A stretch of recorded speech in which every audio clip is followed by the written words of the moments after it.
Hello, and welcome to this first lesson in God's Chosen Women, which is a series of lessons about the women of the Bible that God has used.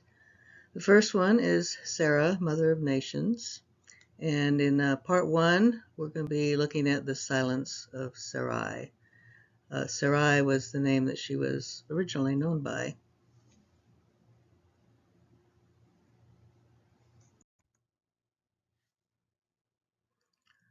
Bienvenidos. Vamos a empezar las lecciones de las mujeres elegidas por Dios, que son algunas mujeres de la Biblia que Dios ha usado en algunas maneras. La primera está acerca de Sara, quien es la madre de naciones, y en parte 1 vamos a fijar en el silencio de Sarai. Y Sarai es el nombre porque ella se conocía antes.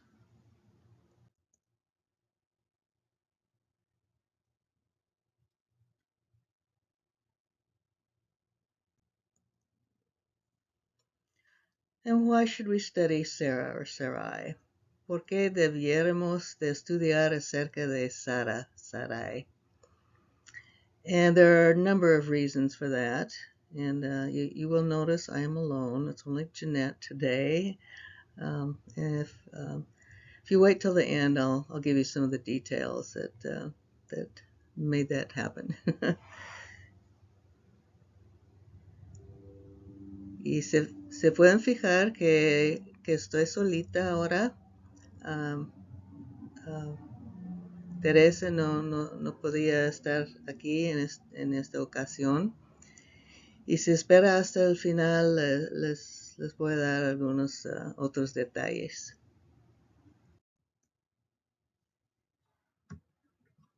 Who was Sarah?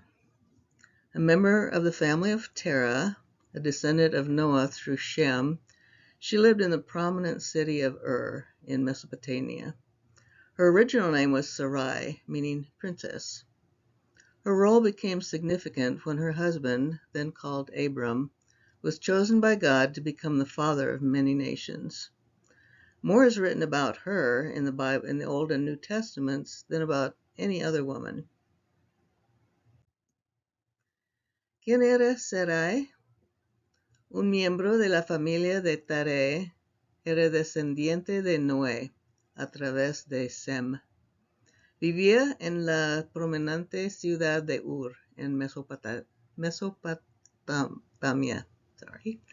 Su nombre original era Sarai, que significa princesa. Su papel cobró importancia cuando su esposo, entonces llamado Abraham, fue elegido por Dios para convertirse en el padre de muchas naciones. En el Antiguo y Nuevo Testamento se ha escrito más sobre ella que sobre cualquier otra mujer. Where Sarah fits in the Bible message. Ever since Adam and Eve were created, mankind has struggled with disobedience. Once the sin in the Garden of Eden upset God's perfect plan, he has had to provide a way to redeem a fallen creation. The first hint of that plan is in Genesis 3:15, where a solution to sin is promised through Eve's descendants. Now in Genesis 11 through 23, Sarah steps in as part of the messianic line that will bring Jesus the Savior to earth to pay the penalty for sin for all who believe in him. El papel de Sara en el mensaje bíblico. Desde que Adán y Eva fueron creados, la humanidad ha luchado contra la desobediencia. Una vez que el pecado en el jardín del Edén trastornó el plan perfecto de Dios, Él ha tenido que proveer una manera de redimir a una creación caída.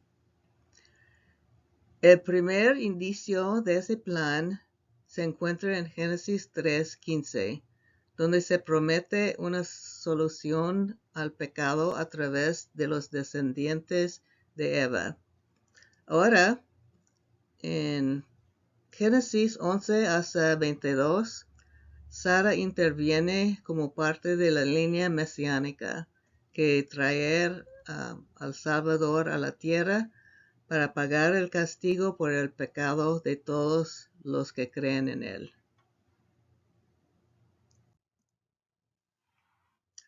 Sarah's World, el mundo de Sara.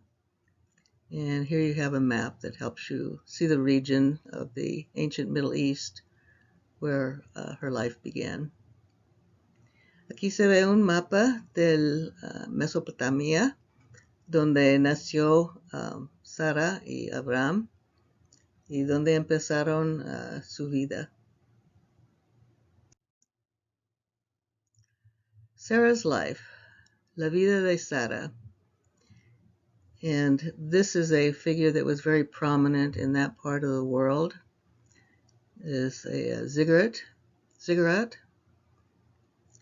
Y aquí está un torre que era muy común en esta área del mundo. The story of Sarai and Abram. Sarah is a beautiful woman. She lives in a bustling city and is married to a successful man named Abram. Her family members live nearby, and she probably has many friends to spend time with, share recipes, and designs for new clothes. Then she receives some disturbing news. She learns that Terah, the head of the family, has decided to move everyone to a remote city. They will have to pack up their belongings and make the long trek to a city called Haran. La historia de Sarai y Abraham. Sarai es una mujer hermosa. Vive en una ciudad grande y cosmopolitana. Ella está casada con un hombre exitoso llamado Abraham. Los miembros de su familia viven cerca y probablemente ella tenga muchos amigos con quienes pasar el tiempo, compartir recetas y diseños de ropa nueva. Entonces recibe una noticia inquietante. Se entera que Terah, la cabeza de familia, había decidido trasladar a todos a una ciudad remota. Tendrán que empacar sus pertenencias y hacer el largo viaje hasta una ciudad llamada Harán. From Ur to Haran. She won't be completely alone in this new place. Her father-in-law, Terah, will be there along with Abram's brother Nahor with his wife Milcah. Their nephew Lot, son of their late brother Haran, will go with them. They make the move, which is over 500 miles. They stay there for some time, and her husband's wealth continues to grow. By the age of 75, he owns a large quantity of livestock and has many servants. Desde Ur hasta Harán. No estará completamente sola en este nuevo lugar. Terah, su suegro, estará allí junto con Nahor, el hermano de Abraham, y su esposa Milcah. Su sobrino Lot, hijo de su difunto hermano Harán, irá con ellos. Hacen el viaje, que son más de 500 millas. Permanecen allí durante algún tiempo y la riqueza de su marido sigue creciendo. A la edad de 75 años, Abraham posee una gran cantidad de ganado y tiene muchos sirvientes. Sarah's sadness. As far as we can tell, her life is ideal. And yet there's one thing even her beauty can accomplish for her. She is unable to have children. Within her community, it is considered the ultimate disgrace, one that she is nearly unable to bear. Apparently, there's no remedy in sight. She and her husband are quite elderly, and it won't be long before all chances to hold a baby in her arms will be gone. La tristeza de Sarai. Por lo que sabemos, su vida es ideal. Y sin embargo, hay una cosa que ni siquiera su belleza puede lograr por ella. No puede tener hijos. Dentro de su comunidad, eso se considera la máxima desgracia, una que ella casi no puede soportar. Aparentemente no hay remedio a la vista. Ella y su esposo son bastante mayores y no pasará mucho tiempo antes de que acaben toda la oportunidad de tener a un bebé en sus brazos. An unexpected call. Then she receives even more puzzling news. After all this time in Haran with her family, her husband's God calls him to a special mission.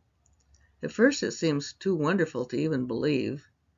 Their God promises Abram that he will be the father of many nations. It seems so impossible. How could they ever become parents at their age? But Abram has always been a man of strong faith. He believed in the Lord when others in his family have turned their backs on the God that rescued their ancestors from the flood of Noah's time. Una llamada inesperada. Entonces recibe noticias aún más desconcertantes.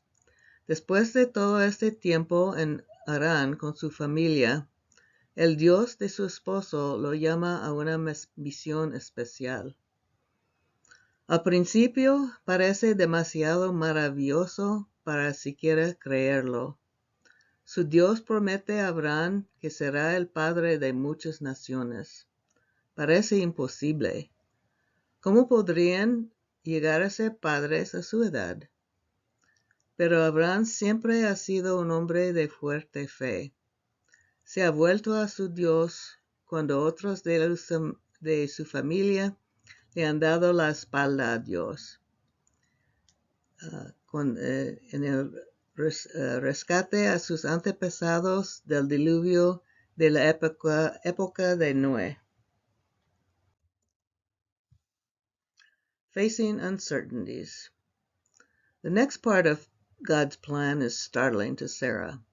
He actually expects him to move again from Haran. This time they will be far away from family and friends. She's at a loss to know how to even prepare for this next move. She doesn't know where they're going, doesn't know how far away it is, and she doesn't know how long they will be there. Enfrentando incertidumbres. La siguiente parte del plan de Dios es sorprendente para Sara. De hecho, espera que se muden de nuevo, dejando atrás a Harán. Esta vez estarán lejos de su familia y amigos. No sabe cómo prepararse para este próximo movimiento. No sabe a dónde van, no sabe hasta dónde van, ni sabe cuánto tiempo tardarán, cuánto tiempo estarán allí. No sabe ni se quedan allí.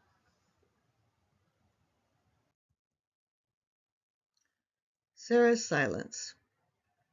During all this drama, Sarah remains silent. She may have had conversations with her husband, but the Bible reports nothing about her reaction to any of these moves and changes in plans.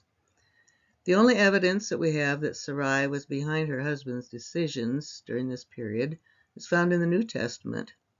It's there we learn that Sarah respected her husband's decisions and always addressed him as Lord, which was expected in that culture. And that's found in 1 Peter 3:6.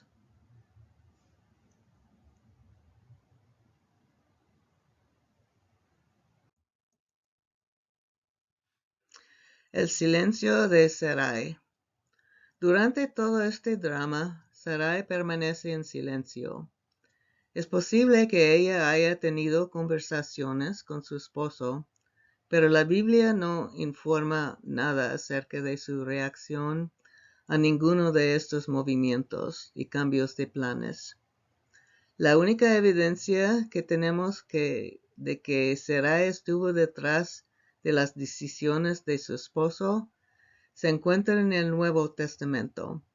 Fue allí donde aprendimos que Sara respetaba las decisiones de su esposo y siempre se le dirigía a él de una manera que familiar para esta cultura como mi Señor.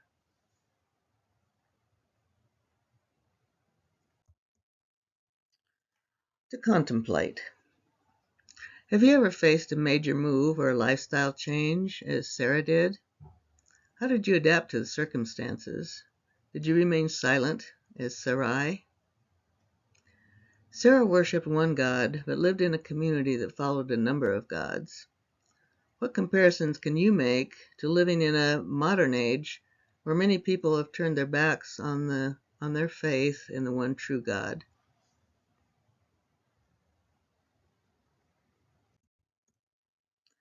Para contemplar.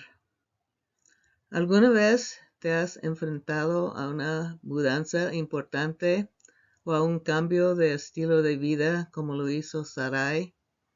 ¿Cómo te adaptaste a las circunstancias? ¿Te quedaste en silencio como Sarai? Sarai adoraba a un solo Dios, pero vivía en una comunidad que seguía a varios dioses. ¿Qué comparaciones puedes hacer con vivir en una era moderna donde muchas personas le han dado la espalda a su fe y al único Dios verdadero?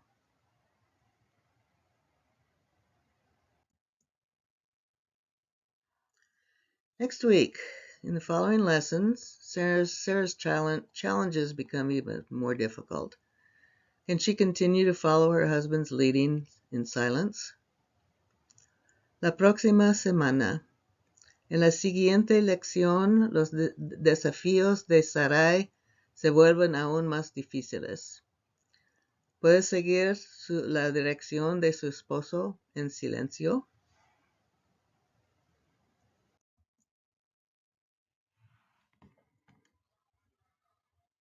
Homework. This I won't read. If you have time, interested in doing homework, you can come back and read over this. Esta parte no voy a leer.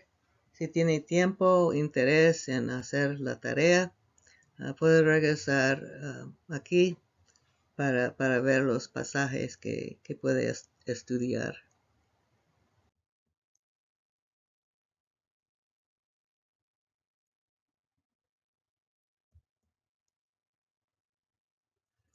Okay, we're just getting started here, so some of the things that we're promising will eventually be available on this channel. Are not up here yet. So come back to our next lessons, and you can look for some resources, references that we used, and some reminders of things you might use in your own studies. And at times we might include the people that have contributed to make this possible. Aquí tienen algunas notas final que se puede ver que ahorita hay poco porque apenas vamos empezando con el canal. Pero después vamos a incluir algunos recursos para ayudarle en sus estudios. And I did promise you give you a little more detail about why Tere is missing today. We had actually recorded this lesson last week, and we're so pleased with it. And then we hit save, and nothing happened. So evidently the internet service where we were was not adequate. So we lost the entire audio. And then this week, when we were hoping to re-record, Teresa had some issues come up that she had to deal with. So here I am by myself dealing with technology. En el principio les prometí que les iba a dar algunos detalles por lo cual estoy solita. Porque antes habíamos grabado todo y íbamos a, no sé cómo se dice, save el audio, pero resulta que lo perdimos, todo el audio. Y esta semana, cuando íbamos a hacerlo de nuevo, Teresa tenía algunas cosas que tenían que arreglar. Entonces, me quedé yo sola. Pero si Dios quiere, la próxima semana vamos a estar a las 2 y siguiendo con la historia de Sara. So, hoping to see you again next time. And if all goes well, the technology will be working and Teresa will be joining me. Okay. God bless you. Dios la bendiga.